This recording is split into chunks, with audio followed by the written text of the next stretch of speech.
నమస్కారం. ఎట్టకేలకు దేశంలో పెట్రోల్ డీజిల్ ధరలు పెరిగాయి. నయారా ఇంతకుముందు ఎస్ఆర్ అనే వాళ్ళు కదా, వాళ్ళు మన ఇండియాలో రెండో అతిపెద్ద రిఫైనరీ కలిగి ఉన్నారు. అండ్ ఇండియాలో మొత్తం 6,500 పెట్రోల్ బంకుల్ని కలిగి ఉన్నారు వాళ్ళు. అంటే ఇంధన సరఫరాదారు అన్నట్టు అనుకోవచ్చు, ఫ్యూయల్ రిటైలర్ అన్నట్టు అనుకోవచ్చు. ఓకేనా? వాళ్ళ దగ్గర ఇప్పుడు వచ్చేసి పెట్రోల్ లీటర్కి 5.5 పెంచాడు, డీజిల్ వచ్చేసి లీటర్కి 3 రూపాయలు పెంచాడు. ఎందుకు ఏంటి అంటే వాళ్ళు ప్రైవేట్ వాళ్ళు కదా, బయట నుంచి తెచ్చుకోవాలి కదా.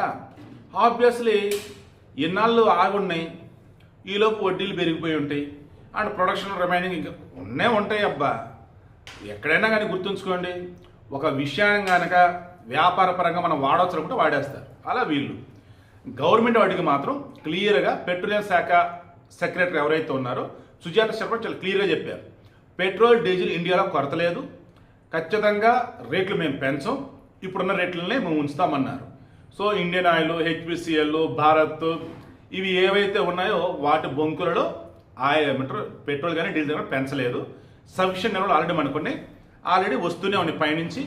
క్లియర్గా ఇరాన్ చెప్పింది, మాకు 5 ఫ్రెండ్స్ అయ్యా, Russia, Bharat, China, Pakistan, Iraq, ఈ 5 దేశాలకు సంబంధించి షిప్లు కనుక వెళ్తూ ఉంటే మేము ఏది ఆపమని అన్నారు.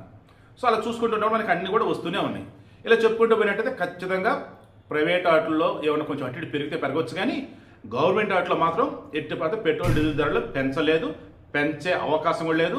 మరి ఎక్కడన్నా కానీ నో స్టాక్ బోర్డులు కనిపిస్తుంది. ఏంటంటే ఫైనాన్షియల్ ఇయర్ ఎండింగ్ కాబట్టి ఎక్కడికక్కడ ఈ ఆయిల్కి సంబంధించిన చిన్నాళ్ళు కొనుగోళ్ళు అమ్మకాలు అన్నప్పుడు ఉంటుంది కదా, డబ్బులు వీళ్ళు బ్యాలెన్స్ ఉన్నారు షాపులో బంకులో, అవతల ఆటోమేటిక్గా కూడా ఆపెట్టు గవర్నమెంట్ వాడు, నువ్వు డబ్బు కట్టు, డబ్బు క్లియర్ చేసి పంపిస్తా అన్నాడు. మొన్న కూడా చెప్పా, క్యాష్ అండ్ క్యారీ. కొన్ని చోట్ల డబ్బు కట్టు తీసుకెళ్ళు, ఇంకొంచెం చోట డబ్బు క్లియర్ చేసి తీసుకెళ్ళు. వీళ్ళు డబ్బులు క్లియర్ చేయాల, అందుకని వాళ్ళకి ఈ స్టాక్ రావట్లేదు, అందుకని నో స్టాక్ బోర్డు పెట్టాడు. ఇంకొన్ని చోట మన వాళ్ళు ప్యానిక్ భయంతో ఎగ్గు కొనేస్తున్నారు. దానివల్ల ఏమైంది, 2 రోజులు అమ్మాల్సిన వాళ్ళు 1 రోజుకే అమ్మేసుకుంటున్నారు. ఈ లోపు మళ్ళీ వాళ్ళకి ఆర్డర్ పెడితే అది టైం పడుతుంది. అలా కొన్ని చోట్ల వచ్చేసి లిమిటెడ్ స్టాకు, కొన్ని చోట్ల నో స్టాకు, ఇంకొన్ని చోట్ల వచ్చేసి టైం డిలే. దీనివల్ల అక్కడ ఆ రకంగా అవుతుంది. సో ప్యానిక్ బయింగ్ వద్దు, అనవసరంగా క్యూలో నిలబడి లేదా క్యూలో వెయిట్ చేసి అండ్ అవసరం ఉన్నా లేకుండా పెట్రోల్ కొట్టించుకోవద్దు. కూల్గా ఉండండి, పెట్రోల్ సరిపడా ఉంది. రేట్లు పెంచింది నయారా వాళ్ళు పెంచారు, గవర్నమెంట్ వాళ్ళు పెంచలేదు. అండ్ మనకి ట్యాంకర్లకు పైన వచ్చేసరికి అసలు ఇబ్బంది ఏమీ లేదు.